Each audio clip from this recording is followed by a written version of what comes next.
En medio de la noche, alguien llamó diciendo que había visto a una mujer anciana jugando en un columpio con una niña. La operadora pensó que era una broma, pero la persona dijo que habían estado columpiándose toda la noche. Cuando llegaron, la niña ya estaba muerta. La anciana seguía colocando a la niña en el columpio una y otra vez. La niña estaba aterrorizada. La policía llegó a medianoche. Después de que se activó la alarma, la niña en el columpio seguía balanceándose. La anciana la empujaba desde atrás, pero no hablaban. Solo se oía el crujido del columpio. La escena se volvió extraña. Señora, por favor, deténgase y coopere con la investigación. Le hablé en voz alta, pero la anciana no reaccionó. Me acerqué y le agarré la mano. Mis compañeros detuvieron el columpio y vimos el rostro de la niña. Su piel estaba pálida y su cara deformada por el miedo. Parecía asustada. El cuerpo de la niña estaba rígido y su piel pálida. Parecía que había dejado de respirar. La anciana junto a ella parecía extraña. Despertó y trató de liberarse de mi agarre. ¿Qué estás haciendo? ¿Por qué no la dejas jugar en el columpio?, murmuró para sí misma. Estaba claro hace un momento. ¿Cómo se oscureció tan rápido? Me pregunté cómo pudo haber estado claro hace solo un momento. Ahora era medianoche. Cuando vio a la niña en el suelo, se alarmó y corrió hacia ella, abrazándola y llamándola. Lina, ¿estás dormida? Lina, despierta. Al ver que la niña no respondía, rompió a llorar. Dios mío, ¿cómo le voy a explicar esto a tu padre? Mis compañeros y yo nos miramos. Esta persona parecía ser la abuela de la niña. Este caso era demasiado extraño, así que la llevamos de vuelta a la comisaría. La niña muerta era Lina Martínez, la nieta de la anciana. El forense confirmará la causa de la muerte. Le pedí a la anciana que me contara qué había sucedido. Ella dijo: esta noche llevé a mi nieta a jugar en los columpios. Acabábamos de empezar hacía un rato cuando ustedes llegaron. En ese momento parecía muy triste y derramó lágrimas. ¿Cómo pudo mi nieta irse tan de repente? La observé en silencio. No parecía estar mintiendo. Pero el rato que mencionó en realidad fueron casi 6 horas. Pensé que la anciana frente a mí podría tener alguna enfermedad mental. Le pedí que confirmara si su nieta había estado en el columpio durante casi 6 horas. Ella se mostró sorprendida. ¿Qué quieres decir? Solo jugamos media hora. Pensé que la mujer podría tener demencia. Olvidó la hora y siguió llevando a su nieta al columpio. La niña se dio cuenta de que algo estaba mal y quiso que su abuela se detuviera, pero la abuela no reaccionó. La niña estaba asustada en el columpio. El hombre que reportó el caso dijo que bajó después de cenar a las 6 y vio a la anciana y a la niña columpiándose. La niña reía, así que todavía estaba viva. Cuando regresó a las 7, todavía estaban jugando y no le dio importancia. Los vio aún columpiándose a medianoche cuando bajó a comprar cigarrillos. Era tarde en la noche y el área estaba en silencio. Había poca gente. La escena se volvió aterradora y él perdió el control. Estaba tan asustado que rápidamente regresó a su casa y reportó el incidente. En ese momento, el padre de Lina, Carlos Martínez, también llegó a la comisaría. Parecía un hombre de mediana edad, con los ojos rojos, como si ya hubiera llorado. Abrió la boca, aturdido. Oficial, esto es un accidente. Mi madre no tendrá problemas, ¿verdad? Sacó un certificado de salud mental. El certificado mostraba que la abuela de Lina tenía demencia. Esto probablemente fue un accidente. La única cosa que la anciana tendría que enfrentar era la muerte de su nieta. Carlos Martínez dijo que su hija tenía una enfermedad cardíaca y no podía soportar mucho. Le pregunté: ¿por qué no buscaste a tu madre y a tu hija cuando no regresaron? Desvió la mirada y dijo: estaba bebiendo con amigos. Tengo la culpa por ser tan amante del alcohol. El informe llegó al día siguiente. El informe decía que Lina Martínez murió de un ataque al corazón por el susto. Esta era mi teoría, un accidente. Suspiré y dije: qué tragedia para la familia. El forense, el doctor Javier Torres, no estaba de acuerdo. Dijo: no es seguro si es solo un susto. Le pregunté qué quería decir. Suspiró y continuó: la niña estaba desnutrida, estaba pálida, delgada y con el cabello seco. Si la querían, ¿por qué estaba desnutrida? Javier Torres tomó un sorbo de agua y continuó: mis pruebas muestran que la niña murió entre las 5 y las 7 de la tarde de ayer. Dijiste que el informante las vio por primera vez alrededor de las 6 de la tarde, pero entre las 5 y las 6, sus paraderos son inciertos. ¿Quieres decir que la niña podría haber muerto entre las 5 y las 6? ¿Y que el columpio no fue la primera escena del crimen? Javier Torres asintió, pero rápidamente descarté su teoría. Me disculpé dándole una palmada en el hombro. Tu análisis es correcto, pero olvidé decirte una cosa. El informante dijo que a las 6 de la tarde escuchó reír a la niña, así que aún estaba viva cuando se subió al columpio. Javier Torres rió sin poder evitarlo. Pensé demasiado. El caso era extraño. La niña murió de miedo en un columpio. Había visto muchas cosas en mis años de servicio, pero aquella escena me dejó helado. Cuando llegamos al parque en plena madrugada, el lugar estaba sumido en un silencio inquietante, roto únicamente por el crujido de un columpio balanceándose en la oscuridad. Frente a nosotros, una anciana empujaba a una niña sin vida en ese columpio, susurrando palabras que apenas lograba escuchar. Todo mi cuerpo se tensó y una sensación fría recorrió mi espalda. ¿Cómo podía una abuela no notar que su nieta ya no respiraba? Me acerqué lentamente, sin apartar la mirada de aquella mujer que, en su aparente inocencia, no dejaba de mecer a la niña con ternura. Me acerqué lo suficiente para verla de cerca. Señora, por favor, deténgase, le dije, esforzándome por sonar calmado, aunque el corazón me latía con fuerza. Ella no reaccionó, como si no estuviera en este mundo. Decidí agarrarla suavemente del brazo, y fue entonces cuando, casi como despertando de un sueño, ella me miró a los ojos. ¿Qué están haciendo?, preguntó confundida. No le quiten el columpio. La niña solo está jugando. Mis compañeros y yo intercambiamos miradas incrédulas. La niña, Lina, estaba rígida, con los ojos entrecerrados, su rostro congelado en una expresión de terror que me hizo estremecer. La abuela, sin embargo, parecía completamente ajena a la situación. Tragué saliva y traté de razonar con ella. Señora, su nieta, necesitamos llevarla con nosotros para que descanse. Usted también puede venir. Vamos a hablar en un lugar más tranquilo, ¿sí? Intenté sonar reconfortante, aunque sabía que nada en esa situación era normal. La anciana soltó una carcajada suave, sin dejar de mecer el columpio. Pero si acabamos de llegar, solo han pasado unos minutos. La niña está tan feliz, ¿verdad, mi niña?, murmuró, acariciando el cabello de Lina con una ternura que, en otras circunstancias, hubiera conmovido a cualquiera. Pero ahora era una imagen que resultaba francamente aterradora. Me invadió un sentimiento de profunda tristeza al verla, perdida en su propia mente, incapaz de comprender que su nieta había muerto hacía horas. Con suavidad, mis compañeros detuvieron el columpio y nos llevamos a la anciana. Mientras caminábamos hacia la patrulla, ella empezó a llorar suavemente, murmurando: ¿cómo le voy a explicar esto a su padre? Oh, Lina, mi niña, ¿por qué te fuiste tan rápido? Esa noche en la comisaría fue de las más extrañas que recuerdo. La anciana se sentó en una esquina de la sala de interrogatorios, abrazando sus rodillas como una niña asustada. Me quedé observándola en silencio por unos minutos antes de sentarme frente a ella y comenzar a hablar. Señora, necesito que me diga qué ocurrió esta noche. ¿Qué estaban haciendo en el parque tan tarde? Ella levantó la cabeza, sus ojos llenos de lágrimas. Mi niña quería jugar en el columpio. ¿Es tan raro? A veces los niños solo quieren ser niños. Estábamos tan felices, solo jugamos un rato. No pude evitar sentir una punzada de compasión por ella. Todo en su expresión y en su voz me decía que no estaba mintiendo. Pero cuando consulté mi reloj, noté que el rato que ella mencionaba en realidad habían sido casi 6 horas. Señora, su nieta estuvo en el columpio por varias horas. ¿Está segura de que fue solo un rato? Su expresión cambió y un ligero atisbo de duda cruzó su rostro. ¿Qué quiere decir? Solo estuvimos media hora, quizás menos. Entonces, sus ojos parecieron perderse nuevamente en algún rincón de su mente. Observé cómo miraba a su alrededor, confundida, como si de pronto no entendiera por qué estaba ahí. La posibilidad de que ella padeciera alguna enfermedad mental comenzó a hacerse más clara, pero aún tenía dudas. Y había algo que no encajaba del todo. La forma en que se aferraba a su recuerdo, como si ese parque y el columpio fueran los únicos lugares seguros para ella y su nieta, me generaba un dolor indescriptible. ¿Qué había pasado en realidad? Mi compañero se acercó con una carpeta en la mano. Oficial, tenemos los antecedentes médicos de la señora. Parece que hace unos meses le diagnosticaron demencia. Este papel me mostró un certificado de salud mental. Parece indicar que no es completamente consciente de sus actos en ocasiones. Suspiré, cerrando los ojos por un momento. Todo apuntaba a un trágico accidente. Una abuela perdida en su mente, incapaz de notar el cambio en el tiempo, y una niña frágil que dependía de su cuidado. Me sentí impotente, como si el caso hubiera llegado a un callejón sin salida. Sin embargo, el legista, el doctor Javier Torres, parecía tener una opinión distinta. Nos reunimos con él al día siguiente, cuando llegó el informe de la autopsia. La autopsia revela algunas cosas interesantes, oficial, comenzó Javier, mirándome fijamente mientras sostenía su informe. Había algo en su expresión que me puso en alerta, como si hubiera descubierto algo que iba más allá de un simple caso de descuido. Lo miré con curiosidad y un poco de preocupación. ¿Algo que deba preocuparnos? ¿Fue un ataque al corazón como habíamos sospechado? Javier negó con la cabeza lentamente, como si estuviera tratando de organizar sus pensamientos antes de responder. En parte sí, pero también en parte no. La causa de la muerte, efectivamente, fue un fallo cardíaco.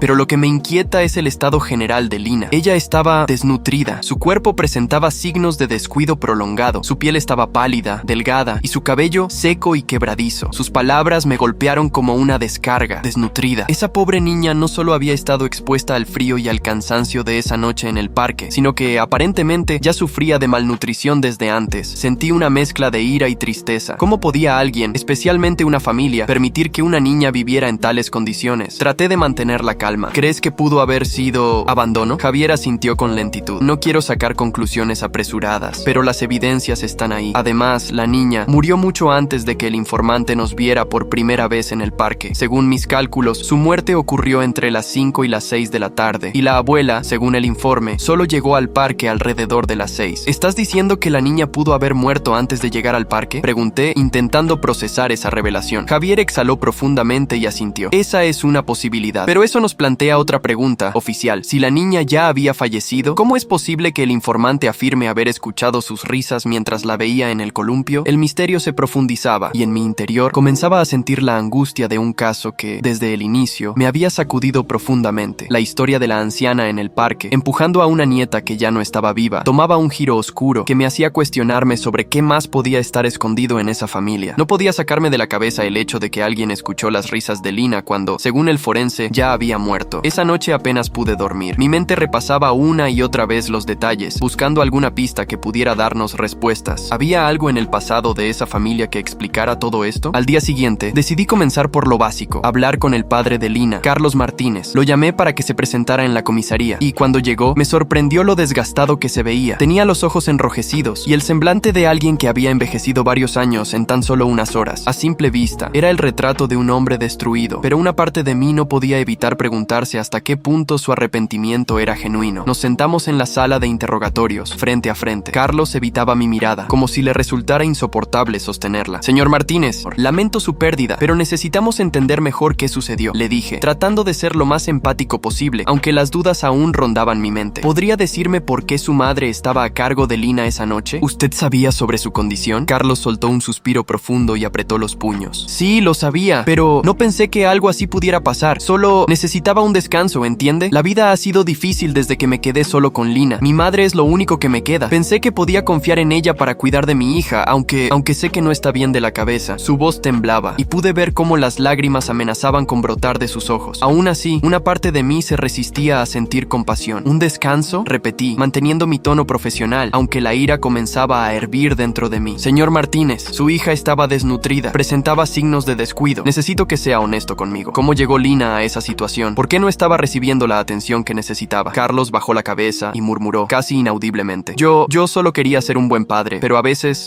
sentía que no podía más. Mi trabajo, las deudas, las noches sin dormir, me sentía abrumado, ¿sabe? Solo tenía a mi madre y pensé que podía ayudarme. Hice una pausa dejando que mis palabras calaran. Señor Martínez, su hija estaba bajo su responsabilidad. No puede ignorar eso. Y sin embargo, la dejó al cuidado de una persona que claramente no estaba en condiciones de hacerlo. Él asintió, aún sin levantar la vista. Es cierto, es mi culpa, pero Lina amaba a su abuela. Pensé que tal vez eso bastaría para hacerla feliz, para hacer que todo estuviera bien, pero me equivoqué. El silencio que siguió fue incómodo. Sentía una mezcla de frustración y tristeza. ¿Hasta qué punto puede uno justificar la negligencia con la excusa de querer hacer lo mejor para alguien? Después de unos momentos me incliné hacia él, decidido a obtener respuestas más claras. Carlos, necesito saber sobre el estado de salud de su madre. Usted dice que ella es lo único que le queda, pero según sus antecedentes, su demencia estaba ya bastante avanzada. ¿Por qué no buscó ayuda profesional? Carlos finalmente me miró a los ojos, con una expresión que mezclaba culpa y desesperación. No quería separarla de nosotros. No quería que mi hija perdiera a su abuela, ni que mi madre perdiera a Lina. Creí que podría manejarlo, pero parece que fui demasiado ingenuo. Justo en ese momento, el doctor Torres entró en la sala. Su presencia me recordó que aún quedaban preguntas sin respuesta. Oficial, tengo algo que creo que debería ver. Me levanté y pedí a Carlos que esperara. Torres me llevó a una sala privada donde abrió un archivo que contenía varias fotografías y el análisis final de la autopsia. Aquí está el detalle que llamó mi atención, dijo Torres, señalando una de las imágenes. Mire el patrón de lividez en el cuerpo de la niña. Observé detenidamente. La lividez, esas marcas de decoloración en la piel, indicaban que Lina había estado en una posición distinta antes de ser colocada en el columpio. Según el análisis, la niña había fallecido en algún otro lugar y luego su cuerpo fue trasladado al parque. ¿Estás diciendo que Lina murió antes de llegar al columpio? Pregunté, incapaz de ocultar mi sorpresa. Exactamente, asintió Torres. Esto significa que alguien la llevó al parque y la puso en el columpio después de su fallecimiento. Además, hay algo más. La niña tiene marcas de presión en las muñecas, marcas que sugieren que fue sujetada con fuerza antes de morir. La revelación cayó sobre mí como una losa de concreto. Esto no era un simple caso de negligencia. Esto era algo mucho más oscuro. Intenté ordenar mis pensamientos, pero la mezcla de indignación y tristeza me nublaba el juicio. ¿Quién pudo haberle hecho esto a Lina? ¿Fue su abuela, sumida en su demencia? ¿O había alguien más involucrado? Regresé a la sala donde Carlos esperaba. Respiré hondo, intentando mantener la calma, aunque sabía que lo que iba a decir cambiaría la dirección de la investigación. Señor Martínez, necesitamos que nos cuente todo, cada detalle sobre la última vez que vio a su hija y a su madre. Carlos me miró con confusión y algo de miedo en los ojos. ¿Por qué? ¿Qué encontraron? Lo miré fijamente, buscando algún rastro de verdad o mentira en su rostro. Carlos, su hija no murió en el parque, fue llevada allí después. Necesitamos saber exactamente dónde estuvo usted esa tarde. Carlos me miró como si no entendiera mis palabras, pero sus manos comenzaron a temblar levemente. Hubo un silencio denso, incómodo, mientras digería la información que le acababa de dar. Sus ojos, llenos de un miedo confuso, me indicaban que quizás no estaba tan sorprendido como intentaba aparentar. ¿Mi hija no murió en el parque?, repitió con una voz apenas audible. Asentí lentamente, esperando que continuara hablando. diciendo: «No, Carlos, necesitamos saber dónde estuvo usted y qué ocurrió antes de que Lina llegara al columpio. ¿Qué fue lo que realmente pasó esa tarde?» Carlos suspiró y se pasó una mano temblorosa por el rostro. «Oficial, yo...» Su voz se quebró y una lágrima resbaló por su mejilla. Pude notar que estaba luchando consigo mismo, como si intentara decidir cuánto revelar. Finalmente, comenzó a hablar y su tono era más oscuro de lo que había escuchado antes. «Lina y yo discutimos esa tarde. Ella quería salir al parque, pero yo estaba cansado. Tenía trabajo acumulado y no pude soportarlo más. Me exasperé y le grité que se calmara, que no podía salir con ella todo el tiempo. Ella se asustó y en ese momento llegó mi madre. La voz de Carlos era apenas un susurro y sus palabras me golpeaban con la fuerza de un golpe sordo. Todo comenzaba a tener sentido. Había ira y frustración en su tono, mezcladas con una culpabilidad profunda que parecía consumirlo. Mi madre intentó calmar a Lina, pero la niña ya estaba llorando y respiraba con dificultad. Yo me alejé por un momento para tranquilizarme, dejándolas solas en la sala. Cuando regresé, mi madre estaba con Lina en brazos y la niña ya no respiraba bien. Fue entonces cuando mi madre me dijo que la llevaría al parque. Pensé que se calmaría allí. No imaginé que Carlos se cubrió el rostro con las manos y en ese momento sentí que, por primera vez, estábamos tocando el núcleo de su dolor. Intenté mantener la calma, aunque la tristeza comenzaba a empañar mi juicio. La niña había muerto en su propia casa, en medio de una situación de abandono emocional, y luego fue llevada al parque para dar la impresión de que había fallecido allí. Decidí presionarlo un poco más, aunque sabía que lo que diría podría destrozarlo. «Carlos, ¿por qué no buscó ayuda en ese momento? ¿Por qué no llamó a una ambulancia? ¿Por qué simplemente permitió que su madre la llevara?» Carlos soltó un sollozo ahogado, y cuando finalmente habló, su voz apenas era un murmullo. «No lo sé, oficial. Estaba en shock. Estaba confundido. Vi a mi madre salir con Lina en brazos y simplemente dejé que lo hiciera. Me sentí incapaz de detenerla. Era como si estuviera fuera de mí, como si todo estuviera sucediendo en una pesadilla de la que no podía despertar. Sentí un vacío en el estómago al escucharlo. Carlos estaba devastado, y aunque todo indicaba que el suceso había sido una cadena de decisiones desafortunadas y negligentes, aún quedaba un atisbo de duda en mi mente. ¿Realmente había sido solo un accidente? ¿O había algo más oscuro que aún no había salido a la luz? Regresé a la oficina del Dr. Torres con la mente revuelta. Él me esperaba con más información, y su expresión no auguraba buenas noticias. «Oficial, he encontrado algo más en el cuerpo de la niña», dijo en voz baja, mientras me entregaba otra carpeta. «Las marcas en las muñecas no son recientes. Al parecer, Lina había sido sujetada de esa manera en más de una ocasión. Esto podría sugerir abuso o al menos descuido continuo». Mis manos se tensaron alrededor de la carpeta y sentí que la ira comenzaba a arder en mi interior. Era difícil escuchar que una niña inocente había sufrido durante tanto tiempo, y ahora el peso de esa realidad caía sobre nosotros, forzándonos a examinar cada detalle de la vida de Lina y su relación con su padre y su abuela. Decidí que lo mejor era hablar nuevamente con la anciana. Quería entender su percepción de todo esto, aunque sabía que su memoria era frágil y sus recuerdos podrían estar distorsionados. Me acerqué a la sala de interrogatorios, donde ella estaba sentada, mirando al vacío, con los ojos perdidos en algún recuerdo lejano. «Señora, necesito hacerle unas preguntas más sobre Lina. ¿Me puede contar sobre el día de ayer? ¿Cómo estuvo con usted?» Intenté que mi voz sonara suave, casi paternal, buscando no agitarla más de lo necesario. La anciana me miró y un atisbo de sonrisa apareció en su rostro. Lina estaba tan feliz. Jugamos en el columpio y reímos, como siempre. Le gustaba que la llevara al parque, ¿sabe? Decía que quería ser libre, como los pájaros. Sus palabras eran dulces, pero había algo profundamente inquietante en la forma en que hablaba. Era como si se aferrara a una versión idealizada de Lina, una versión que tal vez ya no existía. ¿Recuerda cuánto tiempo estuvieron allí, señora?, pregunté, tratando de mantener mi tono neutro. Ella frunció el ceño, como si la pregunta la desconcertara. «Oh, solo un ratito. Lina nunca se cansa de jugar, pero a veces se quejaba de que se sentía cansada. Yo le decía que descansara, pero insistía en seguir jugando. Era mi niña fuerte, muy fuerte». La anciana se quedó en silencio, y por un momento pensé que había perdido el hilo de la conversación. Sin embargo, de pronto sus ojos se llenaron de lágrimas. Ella estaba triste, ¿sabe? Decía que su papá no la quería lo suficiente, que siempre estaba ocupado. Yo le decía que no era así, que él la amaba, pero Lina sentía que estaba sola. Mis manos se apretaron en un puño, y sentí un nudo en la garganta. Aquellas palabras cargaban una verdad que ninguna autopsia podía revelar. Lina había estado emocionalmente abandonada, y su corta vida había sido una lucha constante por recibir el amor y la atención que tanto anhelaba. Sabía que había algo más que aún no entendíamos, una pieza final que hacía falta para completar el rompecabezas. Las palabras de la anciana habían abierto una herida más profunda de lo que cualquiera de nosotros podría imaginar, y en ese momento supe que no descansaría hasta descubrir toda la verdad, hasta desenterrar los secretos oscuros que esa familia había ocultado por tanto tiempo. Esa noche no pude evitar pensar en lo que había escuchado. Lina había sido una niña que, en sus últimos días, cargaba con un peso emocional que ningún niño debería soportar. Me preguntaba cuánto tiempo había pasado sintiéndose abandonada resignada y sola. La investigación estaba a punto de concluir, pero mi intuición me decía que aún faltaba algo, una última pieza de este perturbador rompecabezas. A la mañana siguiente decidí hablar nuevamente con el Dr. Torres. Al llegar a su oficina, lo encontré examinando unas fotografías y notas de la autopsia de Lina, como si también estuviera buscando una última respuesta. Doctor, ¿hay algo más que haya notado? ¿Algo que nos haya pasado desapercibido? Le pregunté, con una leve esperanza de encontrar esa pista final. Torres levantó la mirada. Sus ojos reflejaban una mezcla de cansancio y determinación. Oficial, hay algo que no mencioné antes porque no estaba seguro de su relevancia, pero en el cabello de Lina encontramos restos de una sustancia que no esperábamos: sedantes. Parece que la niña había sido medicada antes de morir. El impacto de sus palabras fue inmediato. ¿Sedantes? ¿Está diciendo que alguien la drogó? ¿Cuándo? ¿Con qué propósito? Torres asintió. Serio. Así es, los niveles son bajos, pero suficientes para haberla debilitado. Esto refuerza la teoría de que Lina podría haber estado siendo controlada de alguna forma, quizás para que no se moviera o no se resistiera. Alguien intentaba calmarla,